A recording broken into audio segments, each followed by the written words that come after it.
नमस्कार, वंदे मातरम। मैं हूं श्यामगिरी। आप देख रहे हैं हमारा चैनल मुद्दा भारत का। मुद्दा भारत का यानी मुद्दा आपका। मुद्दा है राजनीति में राहुल गांधी का।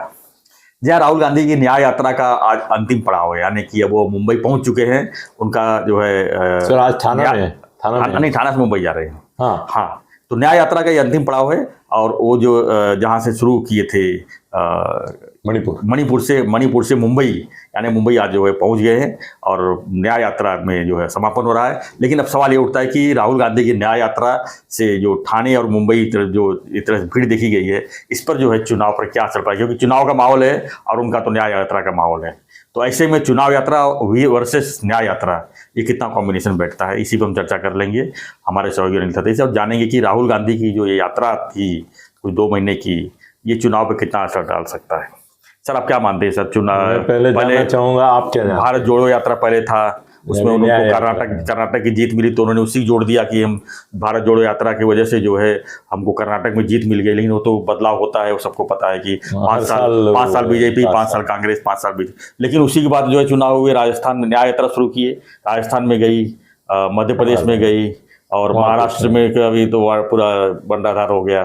और बाकी ऐसा कुछ बड़ा जोश देखने को तो नहीं मिला सर कि राहुल गांधी की वजह से जो है कोई चुनाव कांग्रेस ने यहाँ पर देश में जीती है इस पिछले 1-2 साल में, मुझे तो नहीं लगता। और इसका असर कितना होगा ये लोकसभा में, इसका भी मुझे असर कुछ दिखाई नहीं दे रहा, क्योंकि चुनाव का माहौल है और चुनाव के माहौल में आप जो है यात्रा निकाल। आज देखिए सर, इंडिया गठबंधन में उनका कोई रोल नहीं दिख रहा है ना। टिकट बंटवारे में कहीं चर्चा हो रही है कि किसको कितनी सीट मिलेगी, कितनी, वो कहीं भी नजर नहीं आ रहे हैं। वो पूरी तरह से जो है महाराष्ट्र के बाहर रह रही नहीं। हाँ, ये सिर्फ न्याय यात्रा। अभी कौन सा अन्याय हुआ है हमारे देश में, लोगों को न्याय यात्रा दिला रहे हैं। इसके पहले ही भारत से कौन से टुकड़े हुए थे जो भारत जोड़ो यात्रा निकले थे। लोग तो यही कह रहे हैं, मैं नहीं कह रहा हूँ, लोग कह रहे हैं कि आखिर में कौन सा अन्याय हुआ जो कि न्याय यात्रा निकाली है। ठीक है, ये लोकतंत्र के नाम पर मोदी जी को हटाओ देश बचाओ वाली नारा लगा रहे हैं, तो लोग तो आज पॉपुलर बने हुए हैं, मोदी जी और भी पॉपुलर होते जा रहे हैं। तो ऐसे में मोदी जी को हटाने का कौन बात करेगा सर,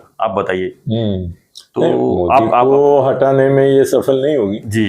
मगर सर आपने आज देखा उनका, जाके खुद देखा? नहीं, खुद नहीं देखा, क्योंकि मैं खुद देखा, वो ट्रैफिक जाम थी, मैं नहीं मैं खुद देख के आया जी सर। कलवा मुमरा से होके, थाना होके, वागेस्ट होके, वो शाम को यहाँ पे सभा लेने वाले हैं जी, और बाद में मुंबई जाने वाले हैं जी। तो सर मुझे तो ऐसा लगा कि लोग बहुत प्रेस कॉन्फ्रेंस था, उन्होंने प्रेस कॉन्फ्रेंस कैंसिल कर दिया थाने का। नहीं, मगर लोग बहुत उत्साह से शामिल हो गए। वो प्रेस कॉन्फ्रेंस ये हुई क्योंकि जितेंद्र आव्हाड ने लीड लिया, कलवा मुमरा, और यहाँ के जो ये नाराज हो गए, बोले कि जितेंद्र क्रेडिट ले रहा है, उनका लेना क्या, उसमें लेना क्या, उनका आपस में झगड़ा हो गया करके वो लफड़ा ही नहीं चाहिए करके उन्होंने ये किया। मगर सर मुझे लोगों का रिस्पॉन्स अच्छा लगा। लोग भाड़े के टट्टू नहीं थे, मतलब राहुल गांधी को देखने के लिए लोग आए। राहुल गांधी को खाली देखने के लिए नहीं, उसको अनुभव करने के लिए आए थे। देखना और अनुभव करना। मोदी जी को हम जाते हैं तो सब देखने के लिए नहीं जाते, अनुभव करने जाते। मोदी को देखना एक अनुभव होता है। तो वैसे वो करिश्मा मुझे आज दिखाई दिया कि लोग पागल होते जा रहे थे। एक आंधी, राजीव गांधी की आंधी मैंने आज देखी, और मुझे लगता है कि उसका असर होगा सर, होगा, उसका असर पक्का होगा।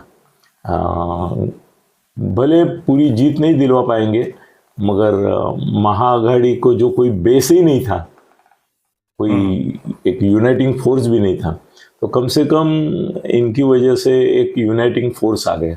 अभी रात को ये लोग बैठेंगे तो वो थोड़ा सा दबाव भी डालेंगे कि भाई साथ में रहो भाई तुम लोग, ऐसा हो जाएगा। सर मेरे को लगता है कि पूरे देश का तो नहीं बता सकता सर, महाराष्ट्र का बता सकता हम भीड़ को देख के नहीं जज कर सकते कि भीड़ क्या चाहती है, क्या देखना चाहती है, भीड़ को क्या चाहिए। भीड़ से हम मगर सर ये भीड़ इन्वॉल्व थी उसमें। भीड़ तो सर राज ठाकरे जी की सभा में भी भीड़ होती थी, बाला साहब जी के भी जमाने में भीड़ होती थी, तो कहाँ उनको सत्ता में आ पाते थे, न उतना वो। तो भीड़ को देख के हम नहीं जज कर सकते कि ये सही में कांग्रेस की आंधी है या उसको कुछ और। नहीं, मुझे लगा कि राहुल गांधी के बारे में लोगों के मन में, जिन्होंने देखा, उनके मन में थोड़ी अनुकूलता हुई होगी। वो वोट देंगे कि नहीं वो आगे की बात है, मगर उसने वातावरण को अभी चेंज किया। कल उन्होंने जो सभा में भिवंडी मन की सभा थी, उन्होंने क्या कहा कि इलेक्टोरल बॉन्ड के वजह से जो है ये बीजेपी इलेक्टोरल बॉन्ड बेच के जो है उस पैसे से जो सरकारें तोड़ रही है, मतलब देश में जो। सर इतना जरूर हाँ। वो पागल है, क्योंकि सर 800 करोड़ खाली है। 800 करोड़ और क्या दूसरी बात चीज़ है? सर, सर 800 करोड़ लोगों को पता भी नहीं इलेक्टोरल बॉन्ड क्या है। नहीं 800 करोड़ जो है जी। ना, किसी भी मुख्यमंत्री का देश के उत्पन्न महीने का 1000 करोड़ रहता हाँ। है। ये 800 करोड़ से क्या फर्क पड़ेगा? अब ये चुनावी सरकार मुद्दा है, इससे चुनावी मुद्दा थोड़ा बना रहे हैं। सरकार गिरती है इसकी वजह से। कल से देख रहा हूँ सारे कांग्रेस डिबेट में भी देख रहा हूँ, सब कांग्रेस वाले यही बोले इलेक्टोरल बॉन्ड की वजह से जो है इनके पास पैसे हो गए इतने। नहीं पैसे अभी आज उद्योगपति से आते हैं। जितेंद्र रावत का भी एक देखा मैंने, छपा हुआ था पेपर में कि जो बोरीवली थाना का टनल है उसमें जो टेंडर दिया गया है उसको उसने 100 करोड़ का बॉन्ड खरीदा, तब जाके उसको टेंडर मिला है। देखो ये बॉन्ड का और इसका कोई संबंध नहीं है जी। बीजेपी के सत्तारूढ़ पक्ष के पास पैसा होता ही है। सिर्फ महापालिका में अगर यशवंतराव यादव जो है वो 9000 करोड़ देता है 4 साल में, 9000 करोड़, तो ये 800 करोड़ क्या चीज है? कोई नहीं, उससे कुछ नहीं होता है। पैसा कांग्रेस सर मेरे लगता है कि जो विपक्ष पार्टियां है मुद्दा जो चाहिए वो बना नहीं पा रही। लोगों को आज लोगों को परेशानी क्या है वो देखना चाहिए, उसको मुद्दा बनाना चाहिए। कौन सा मुद्दा? 2014 में आपने देखा होगा कि क्या मुद्दा बने थे, अन्ना हजारे बैठे भ्रष्टाचार में, उसको बीजेपी ने मुद्दा बना लिया। महंगाई को मुद्दा बना लिया, पेट्रोल डीजल को मुद्दा बना लिया। क्या वो सब मुद्दा नहीं है अभी? नहीं, पेट्रोल डीजल नहीं मांगे। 19 से अलग क्या मुद्दा हो सकता है अभी? महंगाई तो सबसे बड़ा बेस है सर, महंगाई पर कोई बात ही नहीं कर रहा है। हर सरकार आती है सिर्फ अपना अपना एक दूसरे का कपड़े निकालते हैं, जो पब्लिक को जो चाहिए वो कहाँ कर जाते हैं। अभी मोदी जी सब जगह उनके लोग जा रहे हैं, हमने घर दिया, हमने ये दिया, हमने वो दिया। वो दिया क्या? नहीं दिया? दिया ना। फिर उसके अगेंस्ट आप क्या निकाल रहे हो बताओ? आपको क्या आप क्या निकालना चाहते हैं? ये इलेक्टोरल बॉन्ड है। बॉन्ड की कीमत ही नहीं कुछ। आपको बोल रहा हूँ मैं, वो क्यों बॉन्ड के नाम ही बोल रहा हूँ ना। तो राहुल गांधी जी की आप बोल रहे हैं कि सभा में इतनी गर्दी थी और लोग जो है उनको आकर्षित हो रहे हैं, तो क्या लगता है वो लोग वोट दे देंगे? कुछ देंगे सर, कुछ देंगे। कुछ तो देते ही है ना सर। वो डिस्टेंस कम हो जाएगा, जीतने वाले और हारने वालों का डिस्टेंस कम करेंगे में सफल होंगे वो। ठीक है, वैसे तो पूरे देश में उनका न्याय यात्रा चला ही है। अब कितना डिस्टेंस होगा वो तो मई महीना ही बताएगा वो। नहीं, मगर 400 पार नहीं होंगे और 350 पे रुक जाएंगे तो उसका श्रेय मैं 25% तो मतलब राहुल गांधी को दूंगा। मतलब एनडीए अगर 400 नहीं पार करती मतलब हार गई एनडीए। हारना नहीं होता है वो सर, जीत अधूरी रहेगी।